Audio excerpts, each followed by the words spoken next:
کیا 15 شعبان کو ہی قبرستان جانا ضروری ہے؟ شب برات رات میں قبرستان جانا پیارے آقا صلی اللہ علیہ وسلم سے ثابت ہے. مفتی احمد یار خان رحمۃ اللہ علیہ نے شب برات میں قبرستان جانا سنت لکھا ہے. سارا سال رات دن جب بھی قبرستان جائیں منع نہیں ہے. قبروں پر پانی ڈالنا کیسا، اور اس نیت سے کہ قبر کے اوپر جو پودے ہیں وہ ہرے بھرے رہیں، اس نیت سے پانی ڈالنا کیسا؟ دفن کرنے کے بعد مٹی ڈال کر قبر پر پانی چھڑکنا یہ سرکار صلی اللہ علیہ وسلم سے ثابت ہے. اور اگر مٹی اس کی منتشر ہو گئی ہے اور آپ نے مٹی جمع کی قبر کی، اب مٹی کو جمانے کے لیے پانی ڈالا، یہ بھی جائز ہے. پودے ہیں اور پودے کو پانی کی ضرورت ہے تو ڈالنا جائز، اور پانی کی ضرورت نہیں ہے تو ویسے جس طرح انسان زیادہ غذا سے اس کا معدہ خراب ہوتا ہے تو پودوں کو بھی اگر بغیر ضرورت پانی ڈالے جائیں گے تو پودے بھی سڑ جاتے ہیں. تو اگر ضرورت ہے تو پودوں کو پانی ڈالنا جائز، ضرورت نہیں ہے تو پھر اجازت نہیں. اس طرح بلا وجہ قبروں پر لوگ پانی ڈالتے ہیں، عام دنوں میں بھی جاتے ہیں تو ڈالتے ہیں، شب برات میں بھی ڈالتے ہیں. تو اگر ضرورت نہیں خواہ کا پانی ڈالا تو یہ اسراف ہے. اور چونکہ اس میں پانی ضائع ہوتا ہے، اور کسی چیز کو بلا وجہ ضائع کرنا، مال کو بلا وجہ ضائع کرنا، ضائع بلا وجہ ہی ہوتا ہے، تو ضائع کرنا یہ حرام ہوتا ہے. قبرستان میں پھول پتیاں اگربتی وغیرہ بیچنا یہ کیسا؟ عام طور پہ دیکھا یہ کہ قبرستان کے باہر ہو سکتا شب برات وغیرہ میں، قبرستان کے اندر تو یہ چونکہ عبرت کی جگہ ہے اور اس میں یہ خطرہ ہے کہ لوگ قبروں پر دوڑیں گے، چڑھ جائیں گے اور مطلب اس طرح کا معاملہ ہوگا.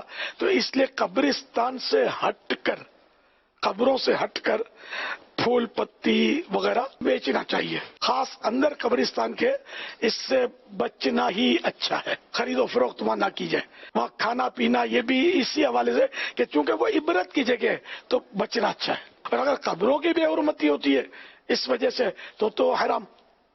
قبروں کی بے حرمتی حرام ہے، جو کھایا وہ حلال ہے. میت کو قبرستان لے جانے کے بعد چہرے سے کفن ہٹا کر منہ دکھانا یہ کیسا؟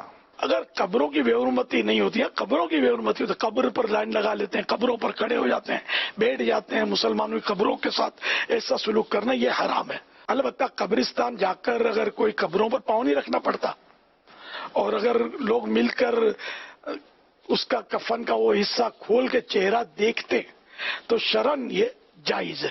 جن قبرستان کے اندر قبروں کو ختم کر کے راستہ بنایا جاتا ہے تو اس کے تعلق سے آپ کیا فرماتے ہیں؟ قبریں مٹا کر جو راستہ بنایا جاتا ہے ان پر چلنا حرام، بلکہ جہاں شبہ ہو قبریں مٹا کر راستہ بننے کا، شک ہو، ڈاؤٹ ہو، اس راستے پر بھی چلنا حرام. شب برات میں قبرستان جائیں، روز جائیں بھلے، لیکن ان باتوں کا خیال رکھیں کہ راستوں کا ٹھکانہ ہوتا نہیں ہے. ہمیں اپنے عزیز کی قبر کے پاس جانا ہے اور اس تک پہنچنے کے لیے کئی قبروں سے گزر کر جانا ہوتا ہے، تو کیا ایسی صورت میں ہم دور سے ہی دعا فاتحہ کر لیں تو یہ ہو جائے گا؟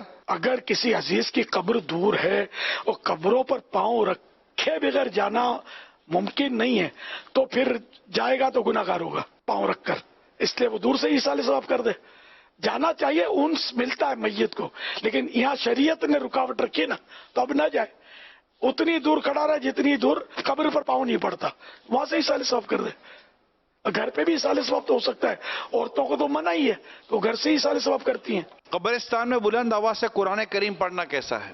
اگر کسی سوتے کو یا دوسرے کو اپنا پڑھ رہے ہیں ورد و وظیفہ، ان کو تکلیف نہیں ہے اور لوگ ہیں تو وہ بھی سننے کے لیے حاضر ہوئے ہیں تو تلاوت کر سکتے ہیں، کوئی گناہ نہیں ہے. بیوی کے انتقال کے بعد کیا شوہر اس کا چہرہ دیکھ سکتا ہے اور اس کے جنازے کو کندھا دے سکتا ہے؟ جی ہاں، چہرہ بھی دیکھ سکتا ہے، جنازے کو کندھا بھی دے سکتا ہے. صلو علی الحبیب صلی اللہ علیہ محمد.